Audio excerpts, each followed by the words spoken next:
পোনপ্ৰথমে সমূহ সাংবাদিক বন্ধুসকললৈ মোৰ অশেষ অশেষ ধন্যবাদ জ্ঞাপন কৰিছোঁ। যিহেতু আমাৰ সমাগত বিধানসভা নিৰ্বাচন কাষ চাপিছে, মই যিহেতু UPPL দলৰ হৈ কাম কৰি আছোঁ, BTC মানে আমাৰ ওদালগুৰি ডিষ্ট্ৰিক্টৰ চুকে কোণে যিখিনি আমাৰ ভোজপুৰী ভাষী মানুহ, নুনীয়া সম্প্ৰদায়ৰ মানুহ, সেইসকলৰ ঘৰে ঘৰে গৈ মই তেওঁলোকক আমাৰ যিহেতু UPPL দলৰ যি নেকি কাৰ্যকলাপ, যি নেকি সুচিন্তাধাৰা, সেই কথাটো মই কৈছোঁ। আপোনালোকে গম পায় যে BPF চৰকাৰখনে আমাৰ এই ওদালগুৰি ডিষ্ট্ৰিক্টৰ যি নেকি আমাৰ ভোজপুৰী ভাষী মানুহ আছে, তেওঁলোকক বহুত ঠগিলে, ঠগ প্ৰবঞ্চনা কৰি তেখেতসকলৰ ভোট আদায় কৰিলে। যোৱাটো ইলেকশ্যনতো তেখেতসকলে মিছা কথা কৈছিলে যে মাটিৰ পট্টা দিয়া কথা, আজিলৈকে সেইটো আমি দেখা নাপালোঁ। তেনেকুৱা বহুত মিছা প্ৰতিশ্ৰুতি দিছে। আপোনালোকে আজি প্ৰত্যক্ষ কৰিব যি নেকি ভোজপুৰী ভাষী এলেকা আছে, সেই এলেকাটোত উন্নয়ন ক'বলৈ গ'লে জিৰ'। আজি ৰাস্তা ঘাটৰে কথা কওক, আমাৰ উত্তৰ ফালে যদি আপোনালোকে চাব যায় একেবাৰে জিৰ'। তাত এতিয়াও অকণমান বৰষুণ হৈছে, এতিয়া গাড়ী যাব নোৱাৰা অৱস্থা। তো এনে তেওঁলোকৰ ঠগ প্ৰবঞ্চনা যি নেকি তেওঁলোকে ৰাইজে বুজি পাইছে, আৰু বুজি পায় যিহেতু দীপেন বড়ো ডাঙৰীয়া এইবাৰ খুব এক সুন্দৰ আমি কেণ্ডিডেট পাইছোঁ বা ৰাইজে পাইছে, তেখেতসকলে নিজে স্বীকাৰ কৰিছে যে আমি দীপেন বড়ো ডাঙৰীয়াক খুব এক ভাল কেণ্ডিডেট হিচাপে আমি পাইছোঁ। তেখেতসকলে কৈছে যে এইবাৰ আমি বেলেগ নহয়, দীপেন বড়োকহে বিচাৰোঁ। আৰু ইউথ সমাজে যি নেকি বৰ্তমান অধ্যয়ন কৰি আছে, স্কুল কলেজ যি নেকি অধ্যয়ন কৰি আছে, তেওঁলোকেও মোক খুব ছাপোৰ্ট কৰিছে। মই সেইদিনা যেতিয়া মই তেওঁলোকক লগ ধৰোঁ, তেতিয়া মোক আশ্বাস আৰু বিশ্বাস দিছে যে এইবাৰ ইউথ সমাজে দীপেন বড়ো ডাঙৰীয়াৰ লগত আছে। আৰু মোক সদায়ে ফোন কৰে, যেতিয়া ইউথ সমাজে মোক ফোন কৰে বোলে আমি এবাৰ আছোঁ, তো মোক খুব ভাল লাগে।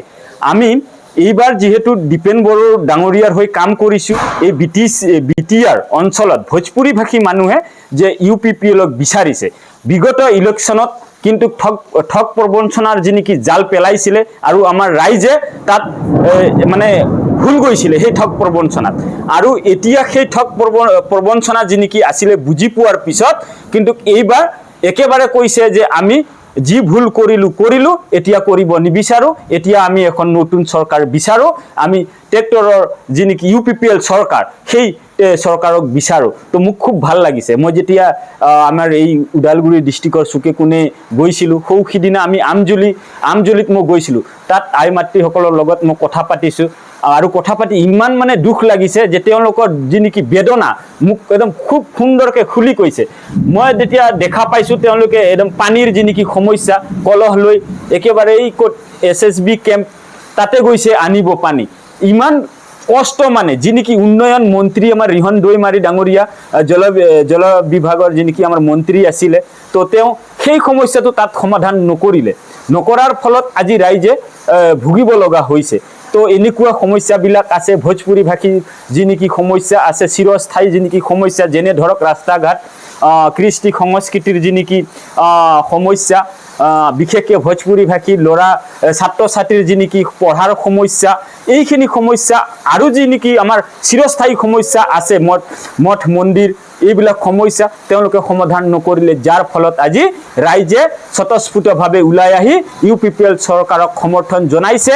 আৰু মই খুব গৌৰৱান্বিত যে এই কাৰ্য আগতে কৰিব লগা আছিলে, তো এই ৰাইজে কিবা ভুল বুজাবুজি মাজত এই আমাৰ যি নেকি ভুল বুজিলে, এতিয়া সেই ভুল নকৰে বোলে আমাক প্ৰতিশ্ৰুতি দিছে।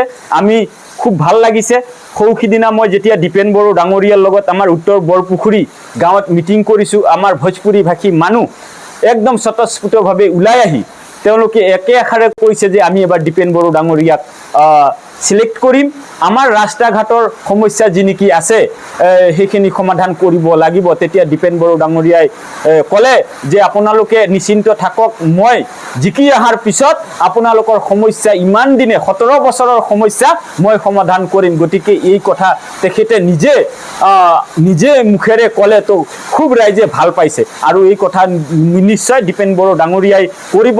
আৰু দীপেন বড়ো ডাঙৰীয়া চবেই চিনি পায়, আমাৰ কবিৰআলিতে তেখেতে আমাৰ কবিৰালী যি নেকি হাই ছেকেণ্ডেৰী স্কুল তাতে পঢ়াইছিলে তেখেতে শিক্ষক হিচাপে তেখেতে কৰ্মৰত হৈ আছিলে আৰু বিভিন্ন জাতি জনগোষ্ঠীৰ ছাত্ৰ ছাত্ৰীক শিক্ষাদান কৰিছিলে তো আমি এগৰাকী মই ভোজপুৰী ভাষী মানুহ হিচাপে মই এইখিনিকে কৈছোঁ যে প্ৰত্যেকটো ভোজপুৰী ভাষী আই মাতৃসকলে এইবাৰ UPPL চৰকাৰক ভোট দি জয়যুক্ত কৰিব vote for UPPL vote for Dipen Boro ডাঙৰীয়াক দিয়াৰ বাবে মই আহ্বান জনাইছোঁ যিবিলাক আঁচনি দিছে সেই আঁচনিবিলাক ঢুকি পাইছে নে নাই আপোনালোকৰ সম্পৰ্কে চাওক এটা খুব ভাল প্ৰশ্ন সুধিছে দেই এটা এই খুব ভাল প্ৰশ্ন যি নেকি BPF চৰকাৰে ছোৱালীৰ যি নেকি পঢ়াৰ যি নেকি কি বুলি কয় এইটো স্কলাৰশ্বিপ এইবিলাক আঁচনি আমাৰ মাজত ঢুকিয়ে নাপালে কাৰোবাৰ ঘৰত মই সেইদিনা আমাৰ গাঁৱতে দেখিছোঁ